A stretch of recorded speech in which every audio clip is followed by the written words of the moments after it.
Hey guys, this is your second practice activity. As I mentioned, this video will help you go over the directions for the second task and also look at some Microsoft tools that we can use to help us keep the work online and complete it as needed.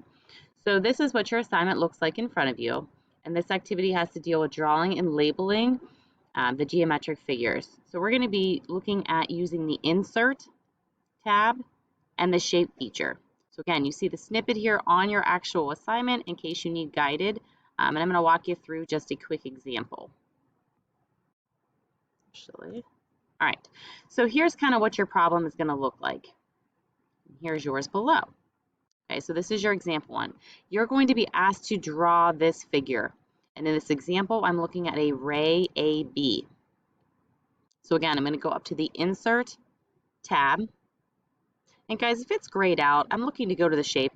Just click somewhere else on your screen until it turns up that it's not gray. So I'm going to go to Insert tab, down to Shapes, and most of your options are going to be right here in this area. So I was looking for a ray, so that would be an arrow. And you're going to come down to your box and draw your arrow. Then I also need to include my letter labels. So because order matters with array, it's the only one that the order matters. A needs to be next to the sun or the starting point. B needs to be back next to my arrow. So do the best that you can, guys. I'm going to type in there A, B. If you want to adjust, you can adjust your shape if you need to, but I'm looking at ray AB.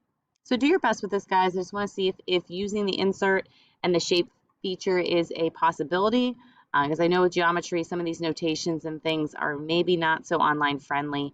But let's see how we do with this. Again, you're looking to draw the shapes and label them. If you need any help, please feel free to reach out via Teams or on Canvas, and I can help you. Good luck.